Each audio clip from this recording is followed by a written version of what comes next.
hit start, you're able to always, Okay. you're, I mean, So we're talking today about knowing your role.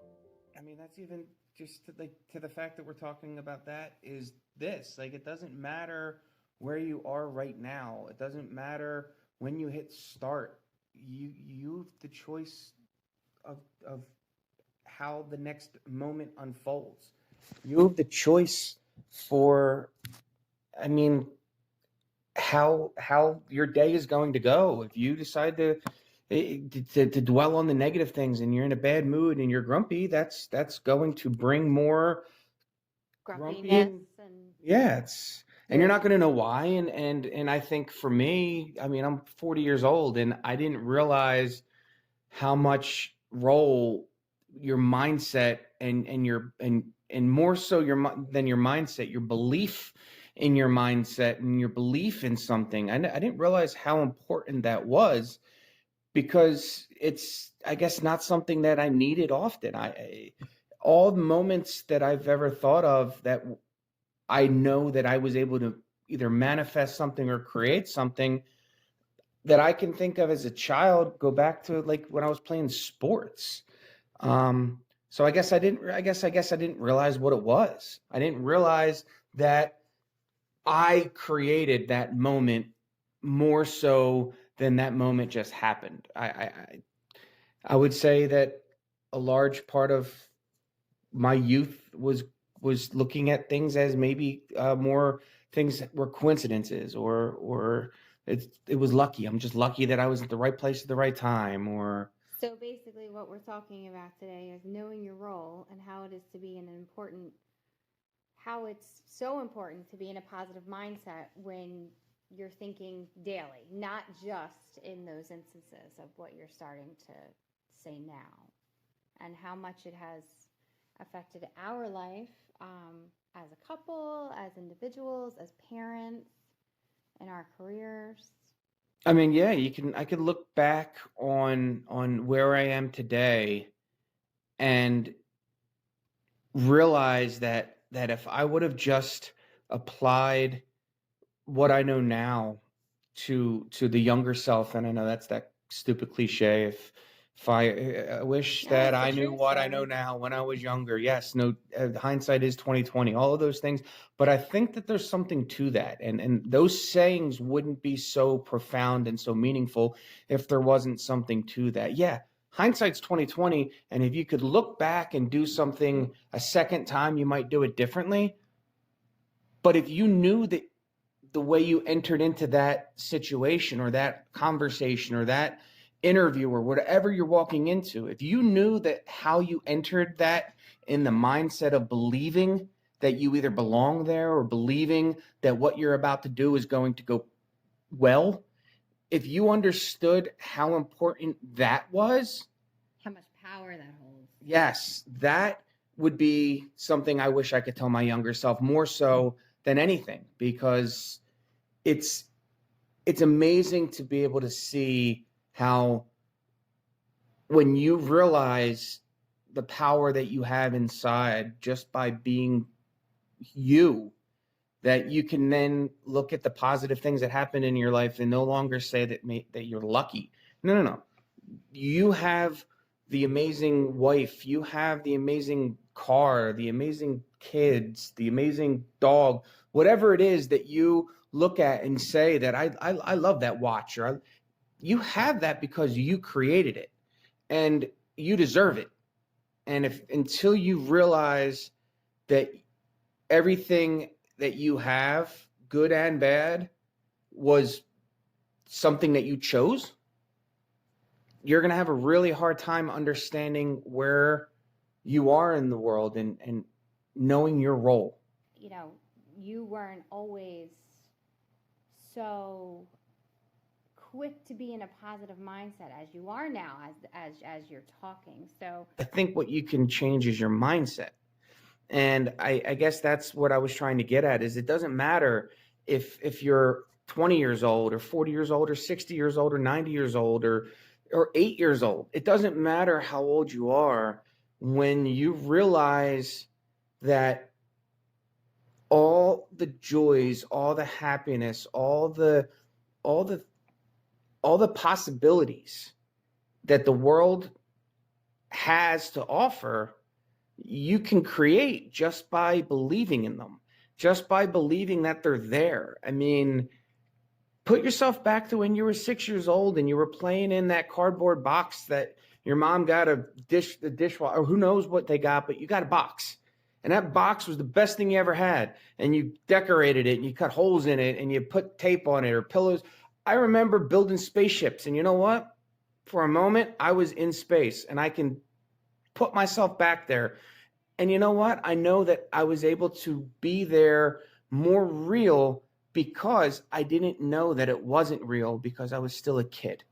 And then life happened, and then Judgment TV came in and and ads and everybody is influence, just judgmental, negative news. and it's like you feel guilty for being happy or being Yeah, positive. yeah. And you know what? Like, no, like I'm happy. I have a phenomenal life. If I look at what I have right now, I am very happy.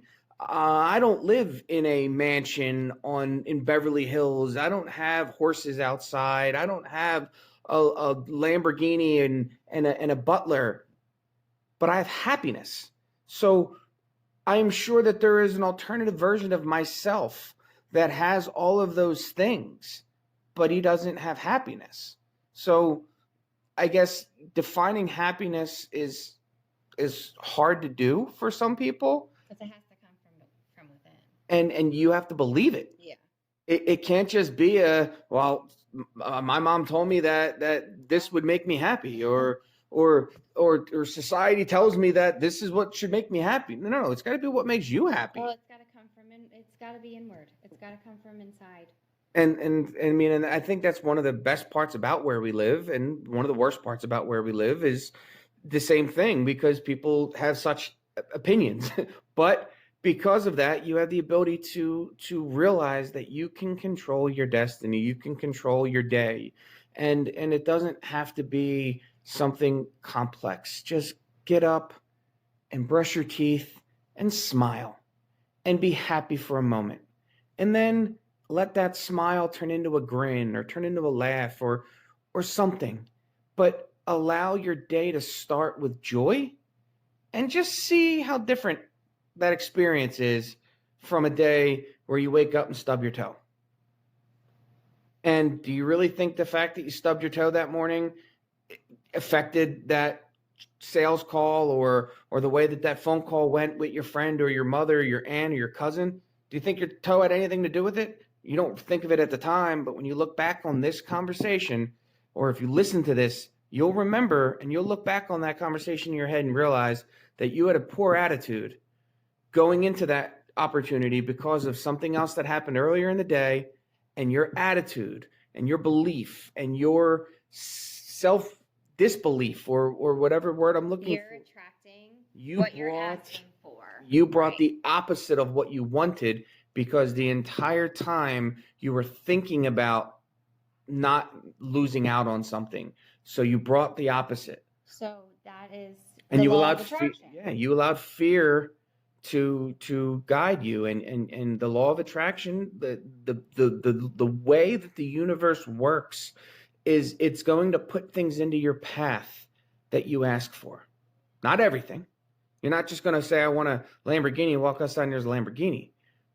But if you think that you want something, the way to get it, it's going to be put in front of you, and you just have to find a way of seeing it, and knowing your role, and knowing your ability to play a role. Sorry for the pun and continually using the same word, but knowing that you have the ability to play a role in your future is by far the most powerful thing that I have been able to realize over the last, I don't know how many years I've been feeling like it's been being forced down my throat, but I'm glad that my wife never gave up. I'm glad that she saw that I understood that this law of attraction was real.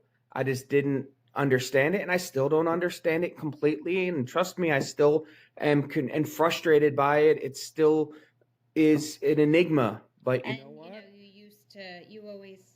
you used to believe in coincidences, and I never believe in coincidences because I think everything truly on this earth happens for a reason, and there's things that are put in front of us to stop us, and things that are put in front of us to not let us have something at that time because it wasn't meant for us in that time. Yeah, I mean, sometimes Karma, all of that. It's all like attracts like. Negative people attract negative people. Positive attract we're magnets for what we put out into the world and our thoughts. Yeah, absolutely, and it's definitely a hard thing to be able to get your head around, but And it's not simple to just every morning adjust to that. But the more we practice it, and the more we keep each other accountable. accountable. I think that's a big thing is being able to either keep yourself accountable or have someone in your life that can keep that'll hold you accountable and tell you that, hey, you're being a real like downer today, or you're just, why are you, what's up, why are you in such a bad place, and being able to talk about it, because sometimes you don't realize that you're just in a rut. And there have been plenty of times over the last 6 7 months since, well, I guess maybe even since the beginning of COVID, but definitely after a few months kicked in, and everybody started getting the COVID like craziness. It definitely was more important for me to be able to know that, hey, I can change how my day is going. Mm-hmm. And we could talk about why I feel the way I feel, and get a handle on it. And I could take a day that was spiraling to a bottom of a bucket of ice cream day and turn it into a day where I was able to go outside and have a catch with my son, or throw the ball with my dog, or do something For yourself. that put me into a more positive place. Mindset. And yes, mindset is everything. And it's also like widening our lens and listening, and kind of listening more and speaking less. that's something that I am Not- not good at, and not I am having to trying be- so much. Yeah, like not having to be the one in the room that has all the answers, because we always want to keep growing and learning, and that kind of comes with the law of attraction and just being able to. Sometimes you being the voice in the room is making it so that somebody else can't have a Stay voice. silent. Yeah. And that's something that I have learned a lot over the last few years. If you don't allow others to speak, sometimes you'll never know what they really need or want. And or how much value and wisdom Yeah. they may have to say, and you could learn. yeah, you'll be surprised sometimes by what comes out someone's mouth. I mean, sometimes in a bad way, but I mean, at the same time, you allow them to be more valuable in the conversation as well. Instead of feeling like they're being preached to, they feel like they're being, Listen to. yes, absolutely. And it's definitely again, not the big like cliche, but you 2 ears and one mouth for a reason.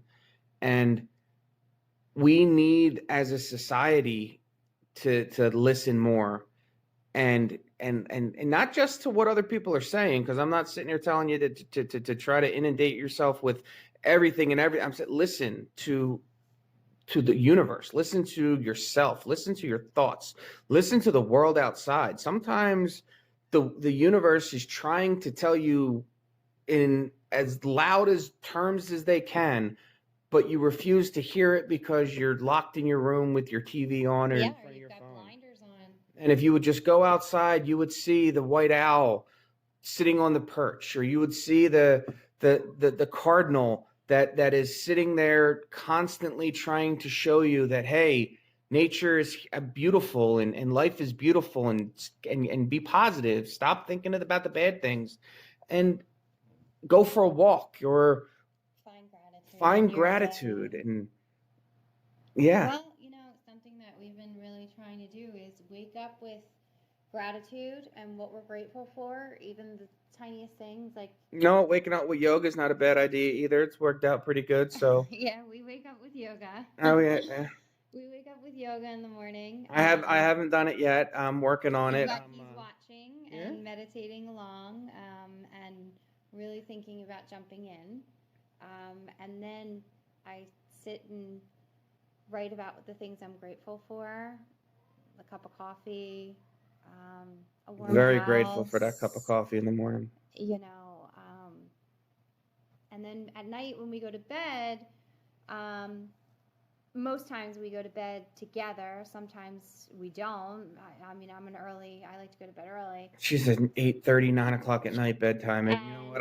I love cuddling next to my wife and going to sleep, but I do have a hard time getting in bed at 8:30, 9 o'clock, especially if there's something else going on, whether it's a Sixers game or an Eagles game, which this season it wasn't hard to walk away from the Eagles games. But we do, and we end up talking about. But yeah, no, those were things we're appreciative for. Those are definitely some of the best talks we've ever had in our lives. Have been talks that 99% of the time would never have happened if I wouldn't have been able to realize that. Open up your eyes, step outside your box. I would have sat on the couch watching some stupid TV show, and I would have missed out on like earth-shattering conversations. And yeah, that is something that we have definitely had. I mean, we've been together 21 years now. So many earth-shattering in good ways, and like total like leveled up relationship, mind like opening doors and stuff. Just from conversations of talking about even just mindset and the law of attraction and how we see our kids differently and how we listen more and pick up on things that they're doing and saying. We're really trying to read in between the lines and teaching them about the law of attraction. So, yeah, it's very powerful to be able to see how believing in yourself as a child can change. And I noticed it with Chase with skateboarding when he would do something that someone that's been skateboarding for 5 years can't do. He just tried it. And he did it because he believed in himself. Yeah, he didn't know he couldn't do it. He didn't know that he couldn't do it. You put a skateboard in front of me and tell me to do that, I'm going to tell you you're out of your freaking mind. I'm going to break something. The skateboard, the least of the concern. But he didn't know any better because he's a kid. Yeah. And he just had blind faith that, you know what? Well, that's what we all need. Some blind faith. And know that the law of attraction, if you say you can't do it, You then absolutely you're not going to can. do it. Yeah, you can. I can't do this. I can't do that. I don't have this. I don't have that. That negative conversation that you're having in your head, those thoughts manifest and you're sending it out and you're asking for it back. So Yeah. the first book I think that really we both jumped into together was The Energy Bus. I would say The Energy Bus was definitely the first. Secret. That was definitely the first book that I listened to. I'm sorry I didn't read it. Yes, I'm an Audible guy. It made us very aware. It opened my eyes up to some things and how it's not just your attitude. It's also who you bring with you and the people that you spend time with. And if you're constantly around people that are just downers and they're the vampires. They're the ones that are just they're the energy suckers or whatever the book. Vampires. They're the ones that are pulling you down, and it's not necessarily telling you to just cut them off and get rid of them. It's until you recognize that that's what they are. They may not even realize that that's what they're doing. Yeah. And maybe your role that day is opening up the eyes to the person that is a downer to the fact that they're being a downer. And maybe that alone is enough to bring joy to that person's life and then in turn your life, and who knows, but and then to continue to evolve and continue to repeat Yeah. that evolution. absolutely. And then like what Ob said was the secret. I mean, The secret was definitely the like, Eyebrow raising, mind blowing, listen to it 30 times. yeah, yes, without Over a and doubt, over. 30 times. Thank God for Audible, because I don't know how boomers did it when they had to read everything. You Well, forget because that. like every time we would read it again, and John and I read it a lot together, not like in the same car together. Like he'd be at work on his way, he's reading it, I'm reading it, we're on different chapters. But that caused a lot of our like Yeah, awesome, explosive conversations. we were able to relate to each other a lot differently. I think because we both were reading and having our eyes opened and And trying it. yeah, and believing it. And I'm telling, I can't emphasize enough how important belief is in the equation. You cannot manifest something if you don't believe that you can manifest it. If you don't believe that you deserve it. If you don't believe that it's there, that it's already there, you and there are certain things in The Secret that just rung so true, and and they're the hardest things for you to get past. But it talks about how there's this endless catalog and you can get anything you want, and you're like, oh, that's not real, that's not true. But then it talks about, hey, if you booked a vacation or if you ordered something online, would you go and order it again tomorrow if it didn't come in the mail? Or would you go and order it the next day? Or would you buy it again? No, you're not going to buy it again because you know you already bought it. You're going to wait for it to come. And that, I think, is the hardest thing for me to do, and for I think a lot of us to do, is to wait for what you've already manifested to appear, to come into your life. But that's all about timing too, and when we're meant to have it. Yes. Yeah. Just because it didn't come today and immediately, it doesn't mean it's not coming. It means that for whatever reason, you are not meant to have that at that time. It may mean that you need to do something else in order to be ready for that, or it may mean that you might have to do a little work for it. that job that you say you want isn't really the right job for you, right. But that interview could be a path to another interview, or a practice, or getting ready for the big one. Yes, and that's I guess another thing that's important, I think, to understand, is that you need to really know yourself. So again, back to knowing your role, know who you are, know what makes you happy. Yeah, that's a whole nother podcast. That's a whole nother. Yes. Maybe we'll do that one next. Yeah, absolutely. Yeah, you got to do what makes you happy, and you got to know what makes you happy. And until you know your role, you are just spinning your wheels and could be going in the wrong direction and not even realize it. So go to bed tonight with appreciation, and wake up tomorrow morning with gratitude. And remember, the law of attraction and having a positive mindset is how your day, how your path, how your journey is going to play out. And trust me, it's going to suck getting up at 5:45 in the morning tomorrow. I'm not going to be waking up, jumping out of bed super happy, but because I know what I'm waking up to, the possibility of, I'm going to wake up and I'm going to smile. I'm going to be grumpy. I'm going to want my coffee, but I'm going to be able to You're going have. to watch me do yoga. Yes, that definitely is going to make me smile. Thank you for joining us today. We hope to help you evolve and repeat along your own process.